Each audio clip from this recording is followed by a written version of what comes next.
All right, welcome to another episode of Breakthrough Marketing Secrets. This will be an interview. On the line, I have Jeremy Pope. Now, we're going to get into his background and all of that in just a minute. But Jeremy, when I asked what else we needed to cover about sales, selling, sales departments, and all of that to make sure this episode is awesome, you said when an offer hits, it's like an electric unicycle. What the heck does it mean? And why is that so important to understand? Yeah. I guess it's almost more of a copywriting thing than it is a sales thing. I've done a lot of offer coaching over the years as well as sales coaching. Yes. And it, when I got an electric unicycle, I realized that my extreme extroversion had kept me from noticing when people were trying to get my attention before because I was always the first one to say hello. But when I got an electric unicycle and I was riding that around town, I had people in cars at every stoplight stopping me to just ask questions and be interested. And I found that when you get an offer just right, when your offer hits your audience just right, when you've done the unsexy, the ditch digging kind of work of knowing your avatar really, really deeply, then the offer hits like that. It gets the attention just right from the ad or the first contact, top of funnel, whatever that is, all the way through to the sale. It just minimizes resistance tremendously. And it's a really fun thing. Absolutely. and it makes you look like a total hero, like whatever your role is in making sure that offer goes out the door. I love it. Cool. It Well, makes you look like much more of a hero than an electric unicycle does. An electric unicycle is not a hero device. Roy leans into the mic and he says, no comment. Right. All right. So Jeremy Pope is a former clinical and stage hypnotist, Mhm. which is awesome, who now helps entrepreneurs build scalable, high-ticket sales departments. He's been a top salesperson, sales manager, and sales trainer for international businesses, including the direct marketing giant Guthrie Rinker. Now he and his team at Sales Call Overhaul build high-ticket sales departments and help smaller business owners repair broken sales methods. So, Jeremy, we're going to start by talking about sales skills and especially like what entrepreneurs need to focus on either for themselves or people selling for them in terms Mhm. of sales skills. And then we'll dive into sales teams. So we'll split it up kind of that Yeah. way. So second question. One of the things I love about your approach as I dug into what it is that you offer is that you don't force like extroversion and charisma on salespeople. Mm. And I was looking at, contrary to you saying, hey, I'm an extrovert, I initiate contact, you don't force that on people. You don't say that's Correct. what it's required. And you were talking about your PUF technique. And specifically, you said you can let yourself be awkward, you can let yourself be yourself. So can you explain this whole PUF thing and how it can help even introverts sell more? Yeah. Um, uh, it plays into the no ambushes policy that we use at Sales Call Overhaul. We refuse to ambush people with sticker shock or with weird objection handling or with high pressure techniques or anything like that.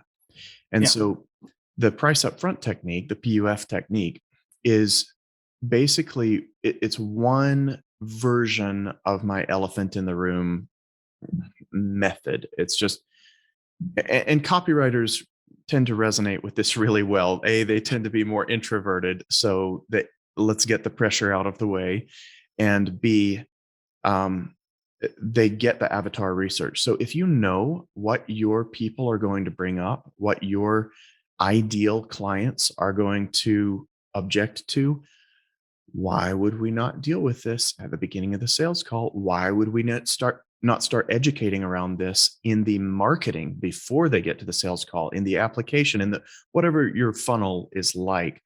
Just start dealing with those things as soon as you possibly can appropriately in that funnel, and you'll make things a lot easier for yourself. So the price upfront technique, do you want me to actually do it with you? I'm happy to do it with you on air if you want. Sure, Um, absolutely. Let's okay, dive in. cool. I think that makes it useful. All right, so let's role play. Okay. You're going to buy a sales team. Let's say that's what you're looking for. Okay. Um, so Roy, I am a sales trainer. I am a sales consultant, sales coach, all that stuff, but I am not the world's smoothest salesperson. Um, I get clumsy. I get awkward. I get weird about money sometimes. Do you mind if I just tell you what the price is right now, and then we can spend the next 40 minutes figuring out if it's really a fit? Sure. I mean, Okay. that's hard to argue with. Okay. Right. Nobody ever Yeah. says no to that. Yeah. Um, and then, so that's part one, and I'll explain why that's fun. And then part two is immediately afterwards, you go, okay, it's $22,000. All right. And Now I can relax yeah. and you can have sticker shock. Now, Yeah. you can run away screaming if you need to, but is that even in range? Should we even keep talking if the value is there, if this is really a fit? And then you get one of Yeah, three answers. sure. Or no. Yeah. Right. And I've done this not quite as intentionally. I mean, just Mhm. here's me reflecting on it a little bit. Yeah. I've done this not quite as intentionally when I'm trying to figure out if someone is a good fit. And so, for example, Yeah. I'll say like most of my copywriting work starts at a minimum of a $20,000 fee Right. plus royalties based on sales generated. And so I don't know if it makes sense. Like I have people coming to me Yeah. and they say, I need a direct response copywriter, but what they really need is like someone who for $500 will rewrite a web page. Yeah. Right. And that's Exactly. not, and so getting that out of the way up front instead of trying to sell them for an hour and then being like, oh Yeah. yeah, it's $20,000. And they say, oh, yeah. Exactly. Exactly. It does so So many things. You've got yeah, when they say yes, I'll stick with you, you've got a commitment right there. Not even a micro commitment, just a yes, I will stick for the next 40 minutes. They say yeah, yes. Then when you tell them the price and you get a no, maybe, or a yes, or a no, what about financing, or a yes, whatever version of that maybe there is, you know where they are. Like immediately. If they're no, then they're not qualified to be in your funnel. And you know that at minute 4 of the call. yeah, Or they're not someone who keeps their word. They just told you they're going to stick with you, and now they're saying no immediately afterwards. So that's a possibility as well. And so, okay, maybe a red flag for we don't want that person as a client. When you get a maybe, you get information on where they are financially and yeah, how much work are we going to have to do around pricing or the structure of the price or the um, who we send them to for financing or anything like that. yeah, But I mean, you get 2 commitments right there. If you get a yes, you are 60% closed at minute 4, not 90%. It's easy to think it's more than that because the relief factor is so great, but it's 60%. And it just yeah. now you can pull together against that load in the wagon, against a problem. You can pull that problem to the goal. You can match things up properly and you can problem solve collaboratively throughout the rest of that sales call without pressure. Like you build that tension internally with them, but it turns into working together. It turns into a romance rather than a poker game where you're trying to hide information the whole time. And I imagine it also it also helps a bit with determining, like helping them recognize if you're going to have a fit conversation. Like I use Yeah, that in terms of especially selling services. You really want to figure out if you're a fit, and that's right. what most of that call is in terms of consultative selling. That it helps you determine like, is this a fit? We could work together, right? But I don't know how much the cost is, so it's hard for me to cost justify whether being a fit is going to pay off. Versus somebody who's like, oh yeah, if it's $20,000, I could like if we're a fit, I could easily make 250, five hundred Right. thousand dollars off working together. Right. So it's a no brainer. And so the entire sales call, as they're determining fit, they have this critical piece of like it's like in algebra. If you don't know what the value of X is, it's confusing. But if you know what the value of X is, Yep. you can solve the problem right away. Right. um, Exactly. cool. And I love that you kind of chunk that up to elephant in the room, because Mm, sometimes the same idea can apply in different ways. Like if you're very selling much. on a webinar, one of the things that helps is to like make it clear up front. Hey, this is a webinar. Yes, we're going to actually make an offer at the end. And we're going to spend the next 45 minutes or an hour providing you as much value as possible so that by the time I talk about the offer, it's going to be something that you'll be able to know if you're going to get the value that you expect out of investing in it. And so, is it okay if I just focus on value for the next 45 minutes and then share something Yeah. with you at the end. Like that's another type of elephant in the room and way for people to apply the principle and strategy elsewhere. Yeah. Cool. Well spotted. And I've done almost exactly that on webinars before. Yes. I love it. Excellent. So elsewhere in your materials, you talk about disarming with openness. And I suppose this is a way of doing that. But can you speak a little bit more to this concept of disarming with openness and how it can make us better at selling, or other examples or applications? Sure. So Miracle Fuzz is one application of this. Okay. If you recall the old ionizer, one of the first ionizers, it had a ball of steel wool at the top, and it was ugly. And so I can't remember who it was. I don't think it was Claude Hopkins, but that's the only name coming to mind at the moment for this. Okay. And he called out the Miracle Fuzz in this that made everything work. So in TV they call it lamp shading. Like you stick a lampshade on it and you say, yeah, we know it's there. So there's that element, like the leg lamp from Christmas Story, I think is what that's from. Yeah.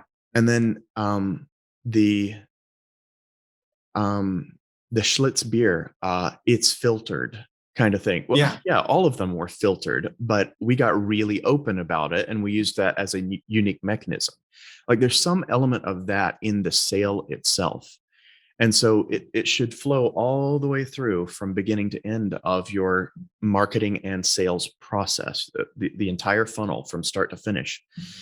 And so not only does it help you to call out unique mechanisms that you may not have been aware of, just by virtue of your transparency and vulnerability even, you can find those unique mechanisms and brandable language and things like that. But you can also, I mean, it gives people an instant difference in the feel of how you're going to be to work with. If you're playing against someone, then well, that's not a great foundation for a relationship. But if you are collaborating with them, if you're letting them in, then openness is typically a good start for a relationship. So it just gives a totally different feel, and not a whole lot of people do it. I talk a lot to my people are, I call them givers among many other things, but there are a lot of folks that come into our ecosystem that are givers who feel stuck in a taker process because they have learned how to start their business from a biz op coach. And the biz op world is, it gets pretty condescending sometimes. There's a lot of irresponsibility in the biz op world. And it's hard for the gurus in that world to qualify and disqualify effectively their own prospects. And so the gurus tend to develop this very authoritarian sort of approach to a lot of their direct response sales and copy and et cetera. And so then when people who are not in the biz op world come through a biz op funnel and learn biz op sales techniques and all the tone, and then they take it to another industry, it just stops working because other, especially in the B2B world, other business owners, real business owners, they just go, I'm not going to be treated like that. Like move on. A lot of the like closing techniques used in biz op and like selling and all of that is, it's like the square peg round hole. Like, I don't care if you're a square peg, I'm going to fit you in. I had the good fortune to get my start in, well, I did a whole bunch of phone jobs and stuff in high school and college and stuff. And then my first full-time job, like in this field of marketing and selling, was at an IT training company. And the people so you might have learned Sandler if you were starting with IT. I didn't, because the Okay. guy wasn't really like the guy who owned the company wasn't really like a salesperson. But Hmm. like one of the things, he had this attitude of like, we don't want to force this on anybody. Yep. So for one of the things, like we had this like super ugly training. Like it was early days of whiteboard on a tablet that you couldn't actually, it wasn't touchscreen. It was like a tablet separate from your computer, but it was Uh-huh. showing up on your computer on this whiteboard app. And these trainers would have their scribbly handwriting that was even worse on the screen, and they're Right. sitting there and talking to you, but it was the people who actually wrote the exam questions. So we would like, the quality of content was great, and there were competitors in the space that had shiny polished PowerPoint presentations and all of that. Hmm. And so that whole process of qualifying and disqualifying, like thinking of disarming them with openness, Hmm. I could not lie to the people and say like, oh, we have the prettiest training and all of that. Right. I would say, yeah, we have ugly training. Have you looked at the demos? Like, it's pretty ugly, but here's the trainer's qualifications. And if that's the important part, and you look at the demos and you realize that it's like having one of these guys sitting next to you, like showing you how this stuff works and taking notes, like, then you're going to get a lot of value. But if you need Yeah. that pretty stuff because of your training manager and their criteria or whatever, let me point you towards this competitor. Right. Right. And Um, it's very honest. It's not like, boy, you got it from such a young age. That's awesome, man. Because like pointing people honestly and fairly without any, oh well, if you're not good enough for us, then maybe you can go to someone else. Like that's not what you're being like really giving them. I call it an honest out. You're giving them yeah. an honest out. And like this person really might be a better fit for you if that's the thing that like refusing to invalidate their buying criteria. Like their buying criteria are very real. Like Yeah. we can't we can't treat everything like a limiting belief. Some of Yes. the times these are not limiting beliefs. These are actual realistic, reasonable buying criteria, and you have to have the judgment to know the difference and the willingness to accept the difference. Yeah, yeah, absolutely. I mean, That's cool. I deal with that with price objections too. Like Yeah. if you're speaking to somebody and price is a legitimate objection, like they're Yeah. choosing whether to buy their kids Christmas presents or to invest Mhm. in your training, you probably tell them like, buy your kids Christmas presents and save up for the training for Right. next time it's available, right? Right. Because then you're going to get somebody who's a better, I say better cousin, like somebody who's going to spend more for life because there's a better relationship. Yep. Um, so let's talk a little bit about like sales and marketing, because you obviously have this marketing awareness, but you focus on sales and sales teams. In the Mhm. whole like traditional view of sales and marketing, they're kind of mortal enemies, right? But they don't have to be, and There's especially in always an the tension, entrepreneurial right? business. Yeah. So like, how do sales teams that you do training with interact with marketing, and how can marketing, especially like if somebody who's listening, since I have so many copywriters and marketers involved, Mhm. they make contributions to the sales team. Like they help the Yeah. sales team succeed, sales team helps their marketing succeed. So Yeah. how can we work together to help each other? Structured time is the only way that I've found. Just making sure that you're spending time with the other side of the equation, Okay. and making sure you're using a good structure to do that in. Wow, that mug is roughly the size of your head. I'm kind of impressed, or at least it looks that way on camera. Here, it's larger than my head. No. There we go. So, spending structured time together and giving each other feedback, um, Yeah. it's absolutely vital if you're going to have a high performing funnel or high performing funnel plus team, or however you think about that. I'm not picky about terms, but Yeah. if your offer is going to perform well, then Yes. every piece of it has to be on point. So if you're going to get, there's so many decisions to make in a funnel. It's like by the time we get to a sales call, um, does that need to be focused on a one call close, or can we afford to do a two call close? Would it be better to do a two call close? Are they going to have to go deal with financing and come back to us? Or like it's so much of it depends on the offer and the marketplace that you're dealing with at the moment. Yeah. With one of my clients, we're doing but we're selling enterprise software plus thinking frameworks into medium-sized businesses, or around 1,000 people, things like that. And it's not a huge sale. We're talking about 75K to $250,000, things like that. But when you when you when you know your audience and what they're going through, like the VC market just slowed way down in the last 2 months, way Yes. down. And so the funding has dried up dramatically. And a lot of these companies that are dealing with, they were just going by gut on, sorry, I'm getting a little in the weeds here, but they were going by No, it's all gut right. on their product decisions. And now they're having to get really solid on their due diligence so they don't waste a dime. So that Yeah. environment goes beyond just knowing your avatar. It's also knowing the landscape that they're operating in right now. And so the copywriter has certain parts of that, and the sales team has the internal, like they're talking to the customers, they can hear the words that are used with objections. So that's one of Yeah. the really important pieces, is just giving each other feedback.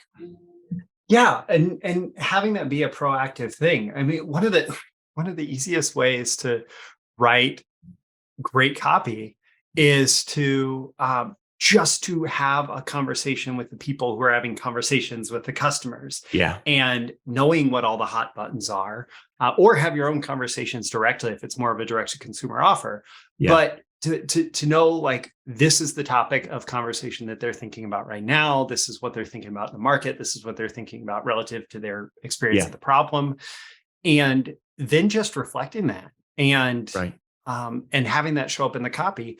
And then there's congruence between what's going on. Like, what one of the worst things is to have your sales team be like, oh yeah, this is our marketing materials, but mostly pay attention to what I'm telling you, because then there's not trust. There's not this Right. united voice. I can't tell you how many third-party sales teams I've spun up where the offer owner or their marketing team, but I mean, fish rot from the head down, so Yeah. leadership is everything. So the offer owner didn't understand the importance of showing the sales team the entire funnel from start to finish. Like, this is absolutely vital. We have to know every word that the prospect has seen and heard up until they get to us. We don't know how hard we can push on item X. We don't Yeah. know what brandable language we can use as a lever over here. We don't know what hooks they've responded to. We don't know their quiz answers. Like, there's all kinds of stuff. The sales team has to know exactly what's going on if you're going to get 40, 50, 60% close rates. If you're going above Yes. 60%, okay, you need to scale it up again. You need to let go of some of those numbers and just get your absolute dollars up, blow up your ad spend at that point. But Yeah. up to that, between 30 and 60%, like, you've got your salespeople performing really well, and you've got your funnel performing really well, and Yeah. they have to be congruent. There's so many ways that congruency matters. So if someone is building out like a sales funnel and process for like a new offer or new business, or something Mhm. that maybe started as an initial market test, and hey, this is working out, but I need something that scales more than just me selling it. Yeah, What does that tend to look like today? If what's that sales funnel? What's that sales process for the high ticket offers you deal with? yeah. It can look a lot of different ways. I love uh, Alan Sultanic and Robert Nicalius' automatic clients model. Um, I love Joel Irway's webinar stuff that he's doing with the, not talking head, but like the interview style podcast VSL sort of thing. Yeah. Um, but I mean, if you're going to scale it, you're going to be running ads to it almost always. So it's going to have to look like ad to content, to bottom of funnel, or third funnel, or however you think of that. Yeah. Um, Yeah. but everybody that I've seen doing really well has a content game that's on point, and they Okay. probably were focused on content before they were focused on ads, even unless they've done it a few times before. That happens plenty of Yeah. times. But if it's their first one, then they've almost always got it done with content first as they begin to think about scaling. And so with those people in particular, you have to decelebritize the funnel.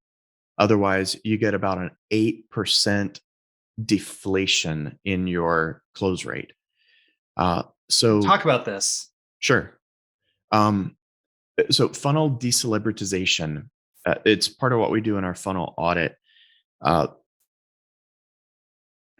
I say that founder fuel runs dirty.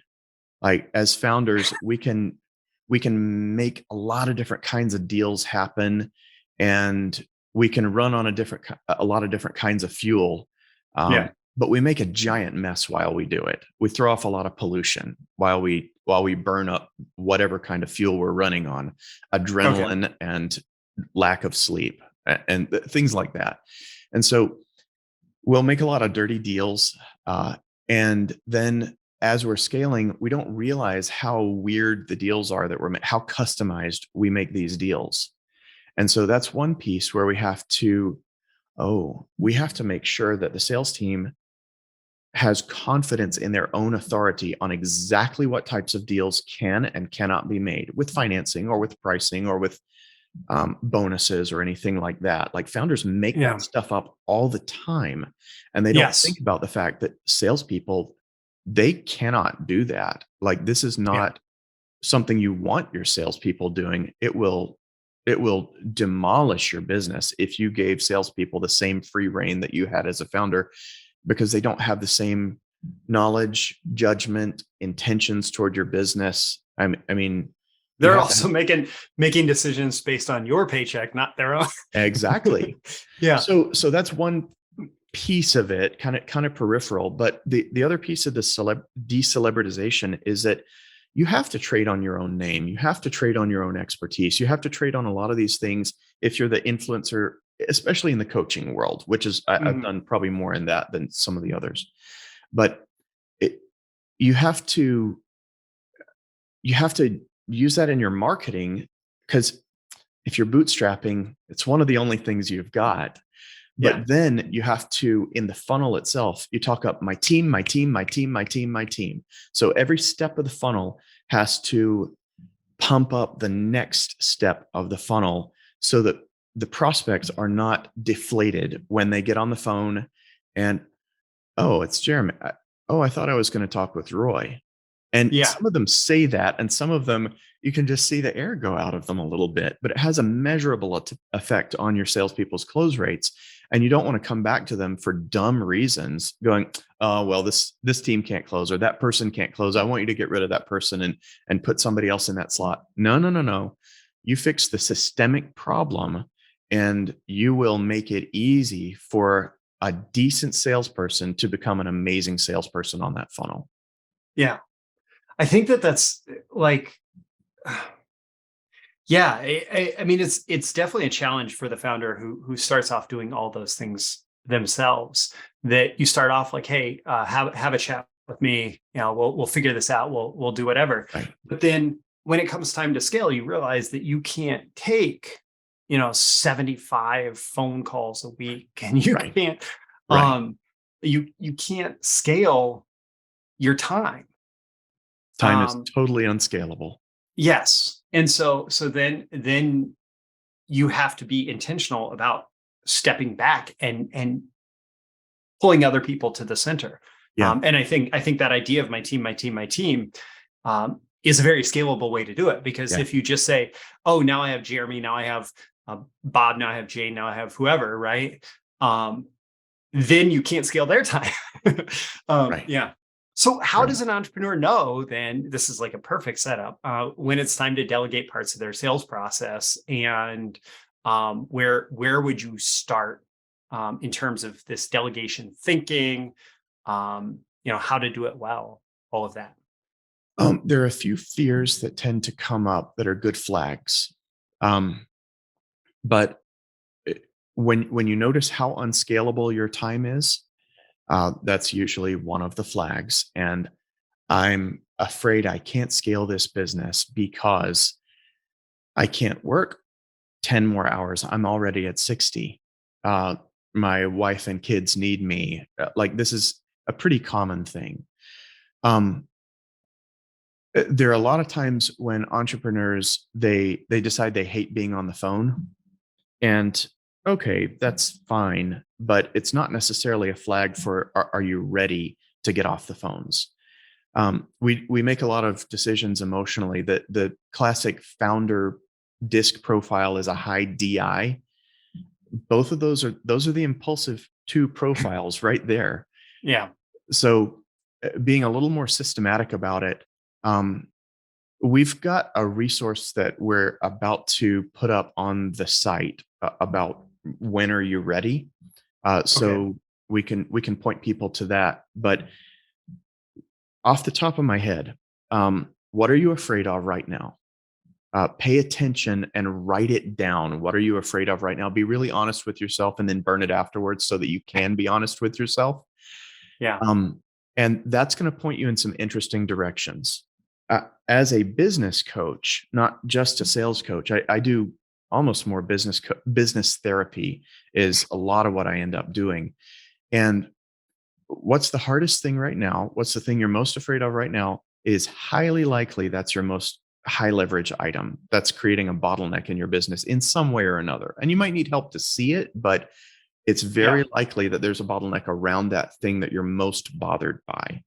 Yes. So that's one place to go. But specifically, um, if your time, if you are putting qualified calls on the calendar more than 4 a day, Yeah. then that's a pretty good indicator that you need to start getting the systems in place for a sales team. That's Yes. one very easy indicator. All right, cool. Well, so you specialize in helping entrepreneurs in this process of either building or overhauling their current sales team. Mhm. What do you find is necessary for a successful sales team in the context of all of this?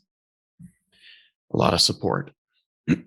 um, A lot of support for the sales team. yeah, yeah. Okay.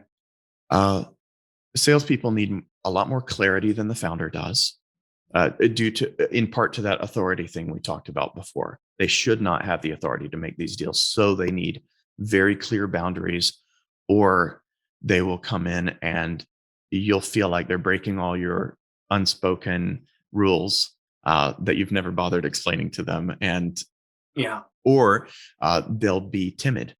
And so they need really good clarity around the offer, and they need to be sold. You need to sell your sales team on you, on the company, on the offer, on the results it's getting. You need to keep that in their face all the time in small way. I mean, we all know that 50 two-sentence testimonials are way better than one 100-sentence testimonial. It's just a world of difference.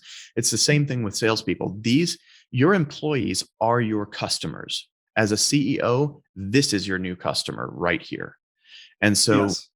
their customers, when you do a great job with your own employees, whether it's in sales or customer success or in the IT department or whatever, it's like the janitors at NASA for the moonshot. How they sold the vision of that. I'm not mopping floors. I'm helping to put a man on the moon. Like, Yeah. that's what. Oh, that really gets me going. Kind of. So, I could hear it and I but felt it too. Yeah. being able to get everybody on vision where everybody believes, and it's not a psych you up kind of belief. They're bought in. It's a buy-in rather than a psych up. And Yeah. so you don't have to do all the Wolf of Wall Street high pressure to yourself, like the boom boom sticks and the like sniffing the scents that they do and the jump up and down and all that kind of stuff. Everybody has their Yeah. own little pre-call rituals, and that's fine. But you don't Yeah. have to have pump you up stuff when you've got levered buy-in. And Yeah. so that's the big That's thing. And the systems need to support that. Your tech needs to support that. your internal copy and your external copy need to support that. It's about congruence all the way through. I can't do this by myself, by the way. Yeah. Like the level of planning where I break down is about what I call digital crayons. So it's like Lucid Chart, Funnelytics, Garu, like the flow chart level. And then I can help plan out the project and put a bunch of tasks in the project. And I'm like, all right, now somebody else has to organize this because I can't. And so like putting the timelines and the assignments on everything is that's work for me. But it, it, getting somebody else in at the right moment, Yeah. getting my ops manager in at the right moment so that I don't stall out the project accidentally, like the proper time to hand it off. That's a big deal. But there are a lot of things that have to line up there. Yeah, absolutely. So like your job as the person who is building or recreating, overhauling the sales team Yeah. is to create the structure for everyone else to succeed. Yeah. Yeah, and that whole thing about getting them to buy in, one of the big, I don't know, realizations, recognitions for me personally in the last few months has been like when you can't find motivation, and the same thing's going to apply for your sales team. When they can't find motivation, it's not because they need like some motivational speech, like you said. It's because something about their values and their identity statement is not lining up with like who they believe themselves to be. Their identity statement is not lining up with the work that they're doing. And so oftentimes, like, you're doing that work for a reason. So it can just be a reminder, like, oh Exactly. yeah, these are the values that I choose for my life. This is who I want to be. And this is how that work aligns with that.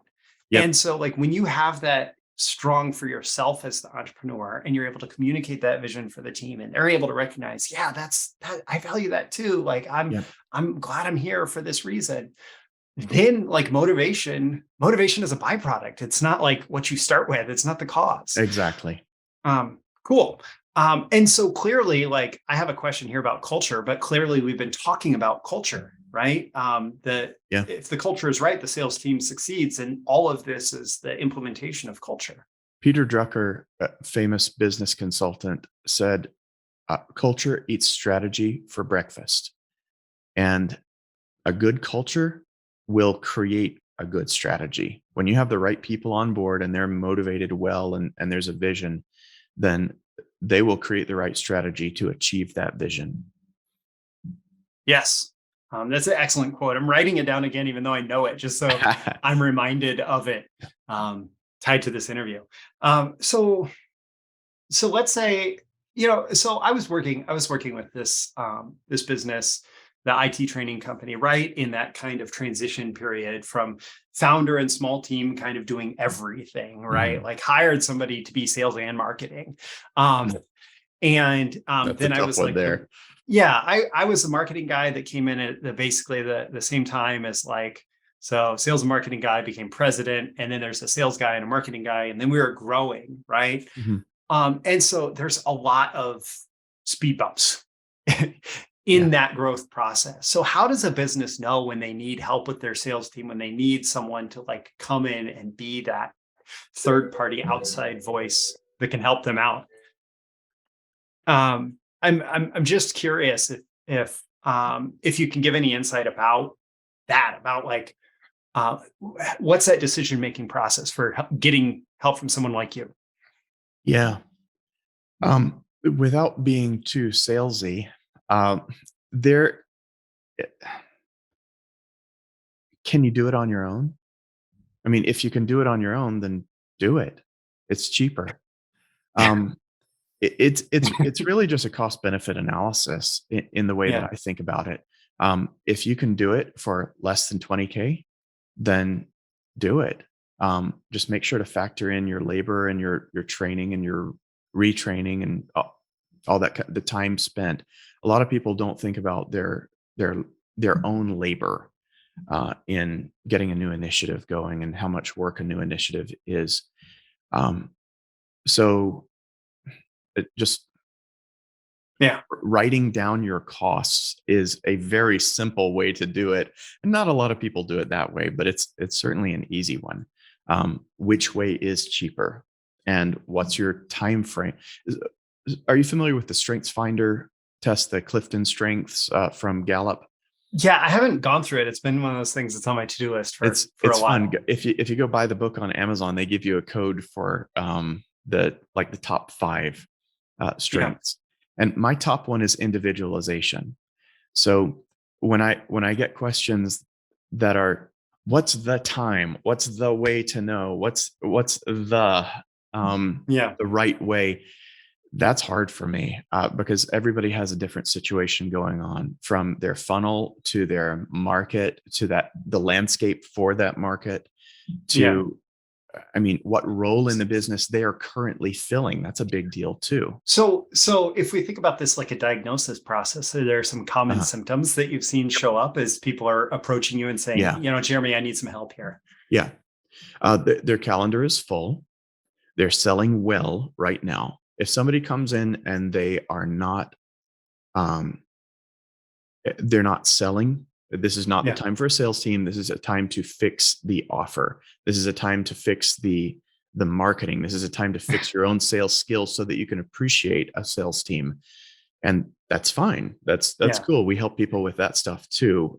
Time to put a motor on your unicycle. Yeah, exactly.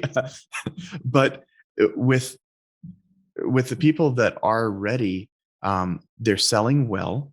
And as far as the dollar amount goes, usually once someone is over, around $500,000 a year, it may be time to start thinking about a sales team, or hiring a salesperson. Having a salesperson at $15K a month, you can't create the stability for that kind of team.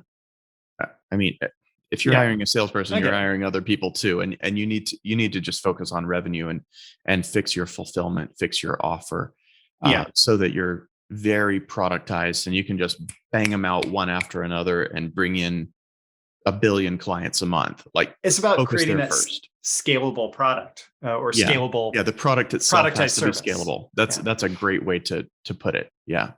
So when you have that on point and you're doing at least $500,000 a year, and I mean, there are plenty of businesses that can go to, $3 or $4 million a year with just founder sales. Usually they're very strategic partnership focused and things like that. And they're working the affiliate relationships, or they're selling from stage, or they have a one-to-many kind of approach by that point in the game. But they're doing like really big ticket stuff. They're selling $200,000 items, and all right, so one person can handle this sort of pipeline. But when the pipeline is getting out of control and it's working, that's really when you're looking at this. And the problems that, I'm going to take this in a different direction. The problems that people have when they bring on a sales team are mostly mindset. And I'm biased toward this because, as a hypnotist, of course, you do that for 10 years and you're going to get really focused. Your reticular activating system is going to focus on that mindset stuff. But it's 70% of what I deal with. Even when I try and answer questions kind of like yours about systems and things like that, I end up going back to culture and mindset so hardcore. It's hard to avoid. But if they have a mindset that we're going to slot somebody in here and the next week they're going to be doing well. I've even had some people who they're closing at 25%, and as a founder, that's not enough. For founder-led sales, you need to be at 40 to 60%. You should be up in the 80s sometimes with founder-led sales if you've got a really good funnel and you're good at sales. Founders, you're not trying to scale your close rate as a founder. That is ridiculous. You want to scale your absolute numbers in the business. You want to scale the absolute number of clients that you've brought in. You want to scale your client acquisition costs, but you scale those not by focusing on close rate. You're going to take a big hit when you bring in a good closer um, onto a funnel that you've been running and making dirty deals on. They're gonna come in and they're gonna close 10%, 20% less than you were a lot of times, and it's not their fault. it's not their fault. It's your Yeah. system's fault, and that's okay. But even rock stars have to have time to learn the set list, Yeah. So when you've got it to the point where you're running a webinar a week and you're filling it up with 300 people every week, and you are selling on the back end of that, or you're running a challenge, and like every month you're running a challenge and you're doing $300,000 every time you run that challenge. Yeah, that's a system. You've got a good system in place there, and you can expect consistent numbers out of that. But that's not really the same as founder-led sales. The system is carrying a lot of the load by that point, and you have to have the ops in place. You have to have the systems in place to support all of that. Excellent. Well, I want to ask one more. Let's do a choose your own adventure. I have two more questions that I kind of want to ask both, but we're running out of time. So you get a pick. You talked about a secret weapon for boosting sales being a gift campaign. And one option is you can tell me a little bit about what those are and how those work in like 2 minutes, or how to create a sales team that's not constantly fighting over leads and customers, so you can put all your sales team's energy towards long-term growth. So gift campaign, prevent your sales team from beating each other up for leads. Okay, here's how I'll decide. What's the average ticket of your audience? Well, let's say for like a $4,000, $5,000 got it. Coaching. So let's not worry about gift campaigns then. Okay. So how to keep your sales team from fighting over leads, and what was the other part of that? Well, so their energy goes towards growth. Got it. Okay. Stop having so many meetings and focus on filling up their funnel with qualified leads. If your sales team are fighting over leads, you are not qualifying properly, full stop. If there are good leads and bad leads, you have a funnel problem. Deal with it.